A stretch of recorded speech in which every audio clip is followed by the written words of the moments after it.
Shabbat Shalom.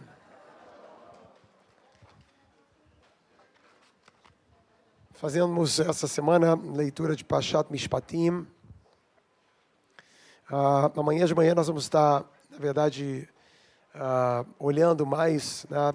Estamos fazendo esses encontros antes das festividades, fizemos isso antes de Tu B'Shvat, e vamos fazer agora já, nos preparando, que amanhã vamos estar anunciando o mês de Adar, o mês de Purim, e Nichnas Adar Marbim Besimcha, entra Adar e a gente se alegra, a gente acrescenta em alegria, e hoje estamos fazendo um Shabbat pesado, no sentido dos nossos corações aí muito machucados, a comunidade reverberando essa realização, né, essa percepção que a gente está tendo do triste de tudo isso, e principalmente de quando você vê crianças, né, pessoas civis que perderam a vida sem razão nenhuma. Acho que a coisa mais difícil para todos nós é sempre quando as coisas não parecem ter uma razão. E a parashá que a gente está estudando é justamente Mishpatim, é uma parashá onde a gente apresenta justamente as leis que são Mishpat. A tradição judaica tem 3 categorias de leis. Uma que é Mishpat, que é a grande maioria das leis que aparecem nessa parashá. Lembrando que a gente falamos sobre o recebimento da Torá, os 10 mandamentos. Semana passada estávamos lendo os 10 mandamentos aqui na sinagoga. E agora a gente entra nessa série de leis. A maioria delas tem a ver com casos civis, questões civis de prejuízo, né, questões realmente de como as pessoas se organizam na sociedade. E, como eu dizia, existem 3 tipos de leis. Mishpat, que é a lei mais... porque ela vem da palavra o que é justo, aquilo que é justo. Então, são leis que talvez nem precisassem serem dados na Torá, né? A gente até comentou isso da outra vez também.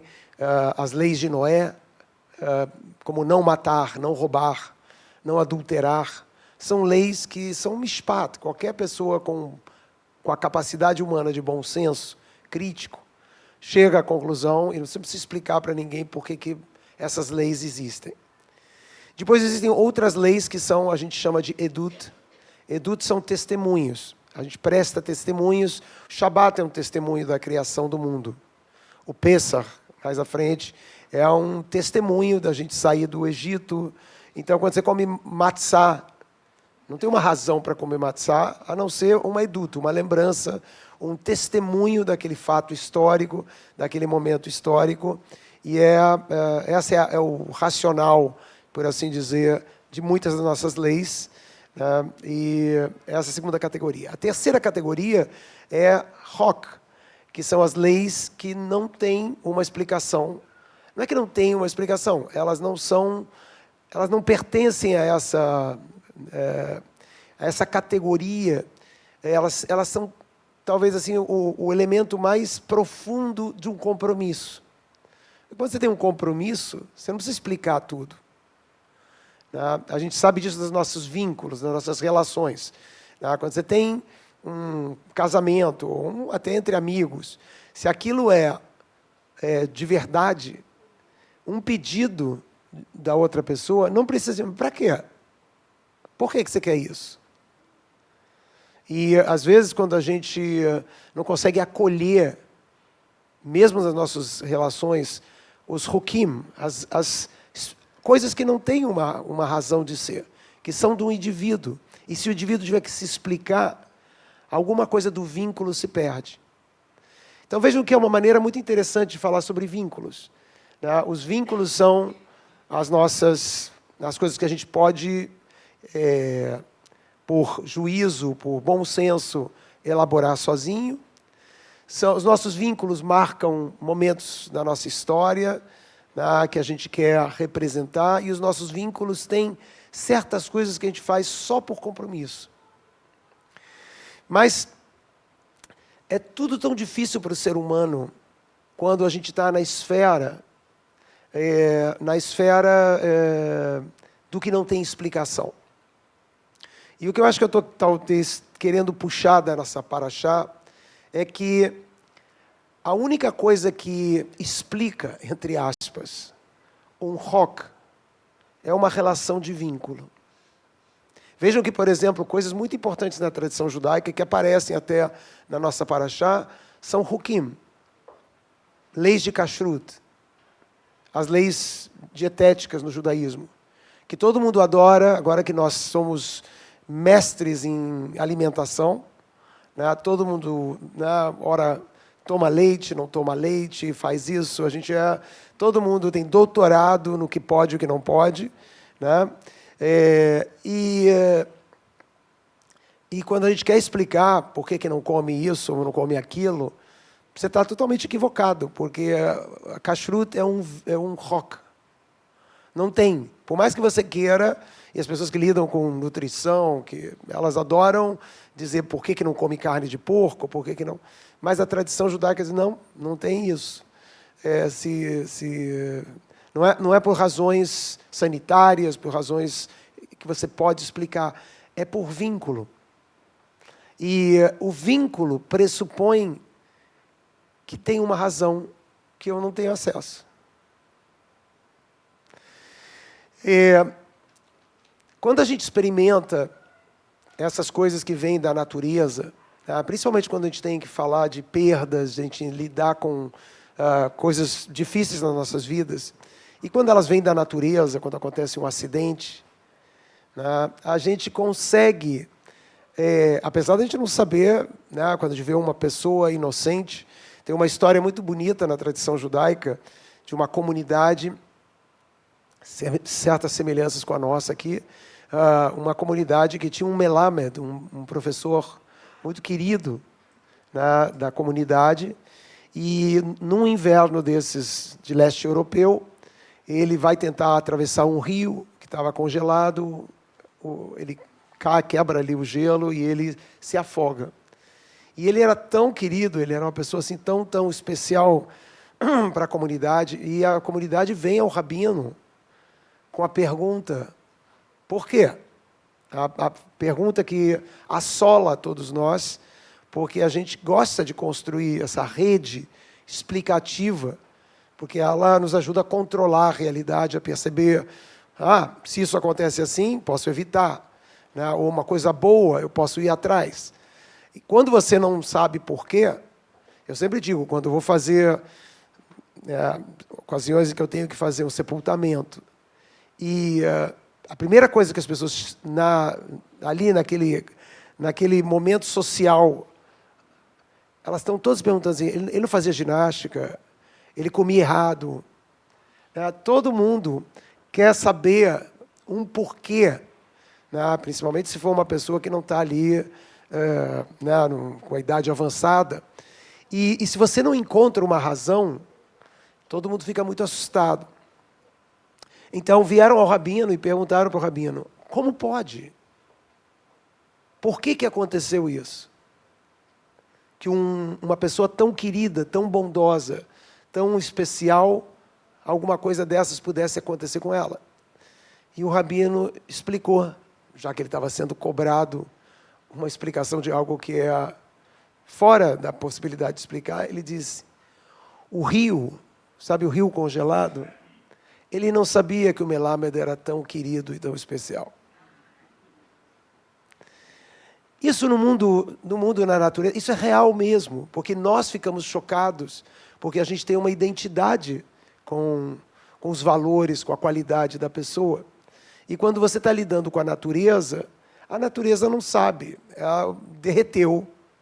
E não houve essa possibilidade de avaliação. Pode parecer um pouco decepcionante para o rabino não dar uma resposta cósmica de por que aquilo aconteceu, mas ele está colocando, eu acho que a nossa tradição ela tem muito esse lugar assim, de um realismo, um compromisso com o realismo, em vez da gente também sair elucubrando por explicações que a gente não tem. E E é uma construção que a gente tem que fazer, principalmente quando as coisas acontecem como agora, que não foi uma coisa da natureza, é uma coisa do ser humano. É uma coisa do ser humano. O que chocou, eu acho, que a comunidade judaica toda? Claro que há um conflito, claro que há perda dos dois lados, claro que há sofrimento dos dois lados, e a gente, quando tenta equalizar e dizer quem tem razão do sofrimento, sobre o sofrimento do outro, isso não funciona. Mas todos têm que ter responsabilidade para que esse tipo de sofrimento imposto, autoimposto, não aconteça. Então, quando ele acontece, essa pergunta para nós é muito angustiante. E a gente até há pouco estava falando isso, como que a gente constrói um olhar para o mundo, né? Esse mundo que está tão perturbado, tão confuso, com mensagens que uma hora vai para cá, uma hora vai para lá. Como que a gente se organiza com um nível de caoticidade e a gente tem que ser um bastião, né, dessas leis todas, desse vínculo que a gente tem, não é só com o Criador, mas com a vida.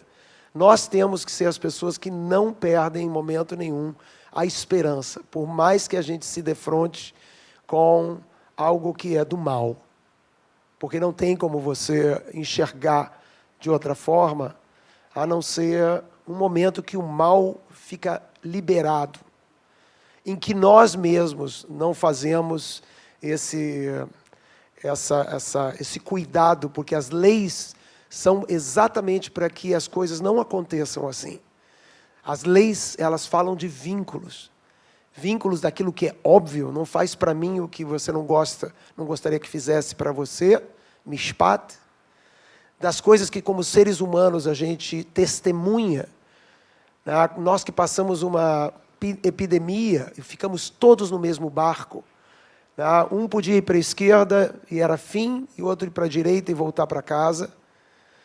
Nós que entramos nesse lugar e que somos testemunhas daquilo, e que tínhamos tanta esperança que depois da pandemia, quantas vezes eu dei lives e as perguntas, e agora, o ser humano, o que vai mudar, Rabino? Né? E a gente sabe que é um esforço enorme, esse esforço pela lei. Mas nós temos que ser as pessoas que guardam a fé no vínculo. Não é a fé só, digamos assim, nesse lugar que é um wishful thinking, de que vai dar tudo certo. Isso não é fé.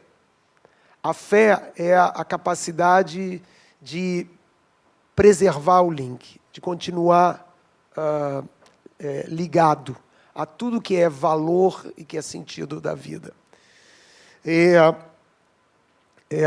Tem uma história muito bonita de Reb Zusha, que era um personagem que, para a tradição judaica, era uma pessoa que tinha fé absoluta. E ele tinha um ajudante que era assim, amava ele e adorava ele, mas Reb Zusha tinha um costume de rezar de manhã, e quando ele terminava de rezar, ele sentava em cima da mesa, isso está no Talmud, e ele dizia: Abba, ani raev. Pai, estou com fome. E aí entrava esse fiel escudeiro do rabino com o café da manhã. E servia para ele o café da manhã. E houve uma ocasião em que uma pessoa ficou muito grata a esse rabino Reb Zusha, e ele resolveu dar um presente, ele queria dar algum carinho, algum tipo de atenção para ele, e falou com o pai, e o pai disse: por que você não prepara para Reb Zusha um café da manhã? Às vezes a gente manda aquelas cestas, né? Faziam isso também. Né? E ele disse: ótima ideia. E aconteceu que aquele fiel escudeiro, aquele ajudante do rabino, começou a ficar muito irritado com aquele negócio que sentar na mesa e dizer: Abba ani raev. pai, eu estou com fome, e quem trazia o café da manhã era ele. E um dia ele achou que aquilo não estava levando ele em consideração e tudo mais. Então, eu vou fazer um negócio com o rabino. Eu não vou preparar o café da manhã dele. Quando ele chegar lá e falar Abba Aniraev, vamos ver o que ele vai fazer com essa fé que ele tem, com essa gratidão que ele tem, bonita pela comida que a gente come, etc. E assim ele fez. E aí, no dia que ele preparou isso, o rabino rezou, sentou em cima da mesa, falou, Abba Aniraev, e naquele momento entrou aquele sujeito que tinha preparado o café da manhã e serviu, e o ajudante ficou enlouquecido, ele ficou assim, meu Deus, como pode isso? Né? E ele, daquele momento em diante, ele ficou muito mais crente, né? Porque ele viu aquilo acontecer e aquilo não tinha explicação nenhuma. Né? A gente usou muito tempo aqui na sinagoga, quando a gente juntava as crianças para conversar, sempre puxava essa história que é baseada nesse... Né? Não sei se alguém lembra dessa história, que é a história de um sujeito que está muito grato e ele resolve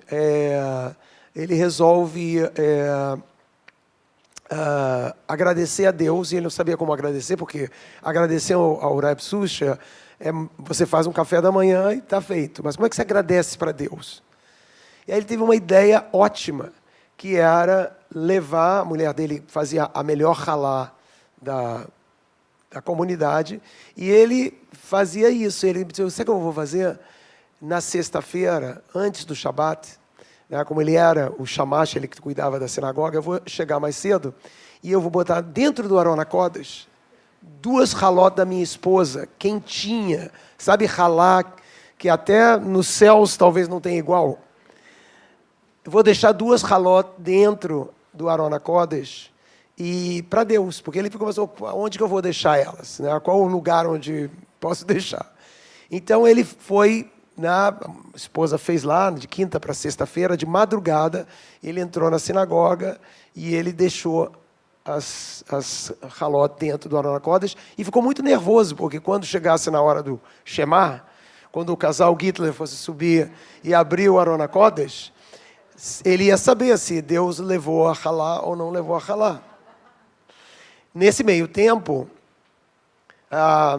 que ele botou de manhã cedo, uma pessoa que estava assim, passando muita necessidade, um desespero, não tinha como levar comida para a família, era Shabat, e ele resolveu passar na sinagoga e rezar para Deus e pedir uma ajuda. Então ele vai até onde que você vai, ele chegou antes de todo mundo, chegou no Aron HaKodesh e disse, Deus, eu estou num sufoco tão grande, não tenho como levar comida para minha família, e estou desesperado, não sei o que lá. Quando ele abriu o Aron HaKodesh, 2 daquelas halot espetaculares, e ele não podia acreditar, ele pegou as halot e levou para casa. E quando foram abrir o Aron HaKodesh na hora do Shema, para surpresa do Shamas, Deus tinha levado e comido as 2 halot. Ficou todo mundo ficou feliz. E aí o que aconteceu? Na semana passada, ele falou para a esposa, vamos levar 4. Porque na semana seguinte, não passada, na semana seguinte, vamos levar 4. E ele fez o mesmo ritual, chegou cedinho, botou. E o sujeito, o outro que estava precisando, chegou também mais cedo e disse assim, puxa, semana passada foi assim, foi uma merraia, que ali, prazer para os meus filhos, aquela halá espetacular, eu sei que eu não posso abusar, mas seria tão espetacular, ele abre e tem 4. O outro de noite vê que foram aceitas 4. No outro Shabat tinha 6. E assim foi indo, até que um dia o rabino estava cedo, passou a noite estudando lá, e estava ali perto, no meio da Beit HaMidrash, que era do lado da sinagoga, ele ouviu um barulho muito cedo na sinagoga, e aí ele olha o que é, e ele vê o Shames chegando com uma cesta de halot, abrindo o Aron HaKodesh, colocando as halot ali dentro, e e dizendo, Deus, Criador, você não sabe o quão especial é para a gente essa aceitação das nossas halot. Para nós, a coisa mais importante da semana agora é fazer halot e saber que elas vão para o céu. E é a coisa mais incrível para nós. Muito obrigado. Não tira essa possibilidade da gente. Fecha Arona Kodesh, cheio de halot lá, com aquele cheiro de halá recém-assado, e vai embora. E o rabino fica chocado. Imediatamente chega o outro, trazendo já uma cesta também, porque chega lá, mesmo ritual, obrigado, está sendo uma festa, mesmo que a gente esteja comendo só pão, mas está muito bom. Tá? Abre, pega todos os halot, e o rabino entende o que está acontecendo. E passa o Shabat, ele chama os dois. E ele diz, olha, eu ouvi o que está acontecendo, e eu queria explicar para vocês o que está acontecendo. Que vocês estão achando que está acontecendo um milagre, e vocês estão fazendo uma coisa estranha, porque está cheio de migalha de ralá dentro da Kodesh. E explicou para eles o que estava acontecendo. E essa história, que é obviamente uma história para criança, veio uma bat kol dos céus e diz, não, mesmo a sua foi uma bat kol. Não, aquilo é um milagre. Aquilo é verdadeiramente um milagre. Quando você explica esse milagre por esse mishpat, como é que aparece halá ali dentro? Como é que leva halá dali? Você perde a capacidade de saber que acontece alguma coisa por vínculo. Uma coisa que pertence a uma outra dimensão. Uma coisa que pode, verdadeiramente, nesse lugar inexplicado, que talvez tenha uma explicação. Mas o mais bonito daquele incidente é a fé das pessoas. E é o desejo delas de doarem. A crença delas de que elas vão ser, de alguma maneira, apoiadas, ajudadas. É essa rede que a gente tem que reconstituir. Por mais que a gente tenha visto aqui coisas que a nossa tradição, o nosso povo já encontrou, que é a maldade absoluta, porque isso é maldade absoluta. A morte de todas as pessoas, civis e até, obviamente, jovens que são, por conta das crenças que têm, do que estão fazendo, das causas que acreditam. Tudo isso é um drama para o ser humano. É algo que a gente tem que acabar. O nosso sonho é esse, é grande. O sonho da nossa tradição é a utopia de que nunca mais alguém vai levantar a espada contra o outro. E é o nosso maior apontamento. Um dia entrou aqui, nessa sinagoga, um prefeito da cidade do Rio de Janeiro, que tinha uma fama de que ele gostava de beber muito. E não é para pensar, isso vai virar Lachonará. Era só uma característica dele, e ele veio visitar a sinagoga como um ato. E ele estava um pouco alegre. Vamos dizer que era, porque eu acho que as pessoas estão tentando achar quem é, e eu já vai virar Lachonará. Mas algo em mérito a ele. Né? Quando a gente desceu para o Kiddush, ele virou para mim e ele falou, tem uma coisa, e estava com um bafo, tem uma coisa que eu admiro em vocês, judeus. Mas eu admiro mesmo. E eu pensei que eu ia ouvir alguma coisa de não lucidez. Ele falou para mim, e eu nunca me esqueci isso, ele falou, vocês não ensinam o ódio aos filhos de vocês. Vocês passaram por coisas horríveis e vocês não ensinam ódio. Vocês ensinam Torá, vocês ensinam valores. Ele não continuou, ele parou por aí, mas eu vou continuar. vocês ensinam a costurar isso que traz os céus aqui para a terra, que faz com que as pessoas possam, milagres acontecerem por aqui, sem que a gente tenha que, nesse desespero por explicar as coisas. Quantas coisas incríveis e mágicas podem acontecer se a gente preservar os vínculos. E lei é vínculo. Preocupação com o outro é vínculo. Se a gente souber preservar isso, é essa a grande rede de proteção que a gente vai criar para todos nós. Infelizmente, episódios após episódios, a gente se defronta com isso. A gente se defronta com ódio sendo ensinado pelos filhos. E a gente não pode entrar na mesma sintonia.